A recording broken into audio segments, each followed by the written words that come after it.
Thinking of buying a new work vehicle this year?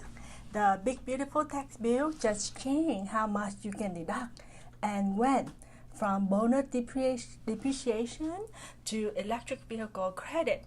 So this update can mean thousands of dollars in saving if you plan your timing right. But you have to know the difference between 179, bonus depreciation, and EV rule, because the wrong move could cost you big. Hi, I'm Mia. I'm a tax professional with over 15 years of experience helping small business owner, freelancer, and self-employed professionals save money, plan smarter, and invest wisely. A quick disclaimer, this video is for educational purpose only, not tax, legal, or financial advice. Everyone's situation is very unique, so always check with a qualified professional before buying that new vehicle for your business. Let's dive into how 2025 vehicle deduction rules works and how you can maximize every miles for tax savings. Before we crunch number, let's warm up with what actually changed since the new law, the One Big Beautiful Tax Act, also called TOB3. So under the One Big Beautiful Act of 2025, the IRS vehicle deduction landscape got a completely tuned up. So TOB3 updates multiple key areas for business vehicles. First, bonus depreciation is back to 100%, and qualifying business vehicle placed in service on or after January 20th, 2025 can be fully expensed in the first year. That means if you buy a heavy-duty truck in March 2025 and put it straight to work, you could deduct the entire business portion of the cost right away. Second, the Section 179 SUV limit increased from 28,900 to about 32,000 in 2025. That gives small business owners extra room to write up heavier SUVs that weigh over 6,000 pounds GVWR. Third, the luxury auto cash for passenger car under 6,000 pounds continue to rise with inflation.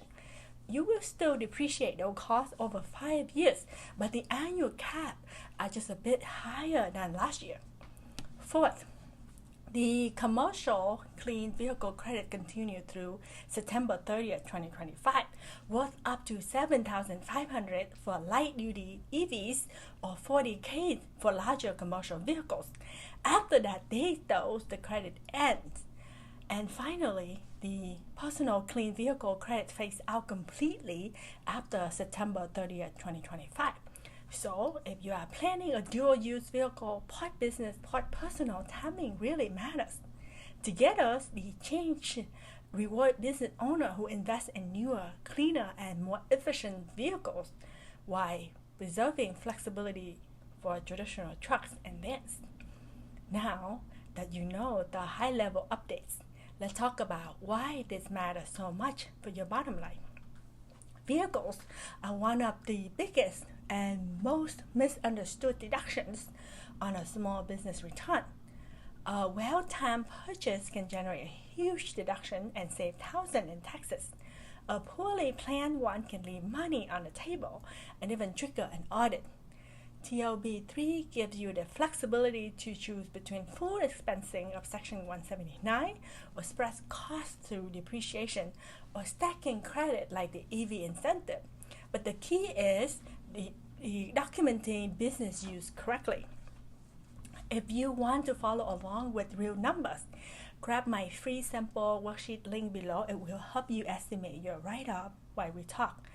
Let's break down how the deduction stack actually works. Step 1, you want to apply for Section 179. For 2025, the total Section 179 limit is $2.5 million, phasing out after $4 million of qualifying purchases. You can't use it to create a net business loss, but you can carry the unused Section 179 forward. Step 2, you want to apply bonus depreciation. So under TOB3, any qualifying vehicle placed in service on or after January 20th, 2025 is eligible for 100% bonus depreciation. So that available even on used vehicles that are new to you. Step 3, any remaining basis get regular market depreciation over the next years. This ordering rules is important. Section 179 first, then bonus, then markers.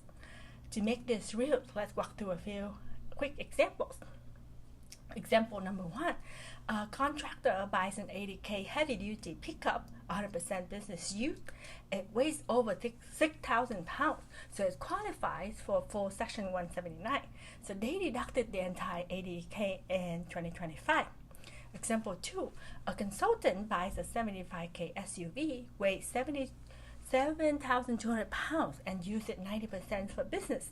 They take Section 179 up to the SUV cap of 32K times 90%, so that's 28K 800. The remaining basis is 75K times 90% minus the amount of 28,800, which is equal to 38,700.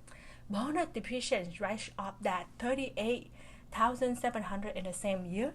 The total 2025 deduction equals 67,500. Example 3, a deliver company who buys 5 electric vans in August 2025.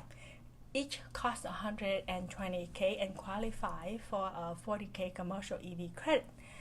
Basis per van after the credit is 80K. Each van then qualifies for 100% bonus depreciation on that 80K. So huge deduction, and the credit further cut tax liability. Example number 4, a real estate agent buys a 70K SUV and use 70% for business. So Section 179 deduction equal 32K times the 70%, or 22K 400. The remaining basis, the 49 minus the 22,400 equal to 26,600. So bonus depreciation is 100% of that 26,600. The deduction equal to 49,000 in year 1. Example are great, but planning is where the real magic happens. So let's add some strategies so you can plan like a pro. First, you want to time your purchase. So to claim the EV credit, you want to acquire and place the vehicle in service before October 1st, 2025. After that, both personal and commercial credits are gone. If you're ordering a vehicle, confirm delivery before that cutoff. Second, check your contract dates. So only assets purchased under binding contracts dated on or after January 20th, 2025 qualifies for 100% bonus depreciation. If your contracts were earlier, you might be stuck with the old 40% bonus schedule.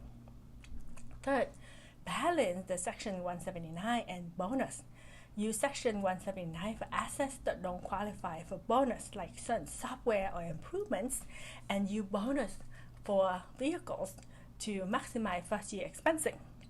4, document business use religiously.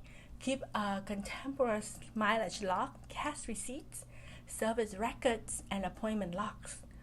Over 50% of business use, the threshold for expensing eligibility. 5th, avoid double dipping. You cannot claim a personal EV credit and a commercial credit for the same vehicle. 6th, align ownership.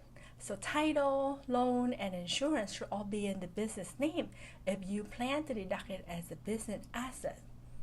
7, watch for recapture. If business use drops below 50% in later years, or you sell the vehicle, you might have to recapture depreciation as income. 8, finance strategically. Because interest on business loan is deductible, financing can keep cash in your pocket while still allowing the full write-up. 9, know your state rules. Not every state conforms to federal bonus depreciation or Section 179, so you want to check state limits to avoid surprise in April. 10, you want to schedule your purchase smartly. If you are approaching the Section 179 phase out, you want to stage your larger purchases between tax years. Comment below if you already bought a vehicle this year or you are considering one. I will reply with a personal tips on how to structure your deduction. If you start using the standard mileage rate in the first year, you generally can't later switch to actual expense with Section 179 or bonus. So decide your method before you file. Used vehicles qualify for bonus depreciation as long as they aren't previously used by you or your business. Leased vehicles don't qualify for Section 179, but you can deduct the business portion of the lease payments. If you make after purchase modifications like installing a tool rack or shelving, those costs can be bonus depreciated separately. You want to keep digital copies of title, loan docs, and proof of use. So auditors love to see consistency between insurance, registration, and your Schedule C. If you want a ready-to-use template to track your expenses and mileage, you can grab my vehicle deduction planner for 2025 from For Deductions on Etsy. The link in the description. The Big Beautiful Tax Bills give small business owner more control and bigger write-off than we have had in years. With 100% bonus depreciation back from January 20th, 2025, Section 179 expanded, and EV credits available through September 30th, 2025. This is the perfect time to make your business vehicle work double for your mobility and your tax savings. Remember, this video is for education only, not tax or legal advice. Always check with your CPA before purchasing a vehicle for business use. If you found this helpful, hit like, subscribe, and share it with another business owner who could use the tax savings. And check the links below for my templates, calculators, and training resources to plan for your deductions with confidence. Thanks for watching, and I will see you in the next beautiful tax update.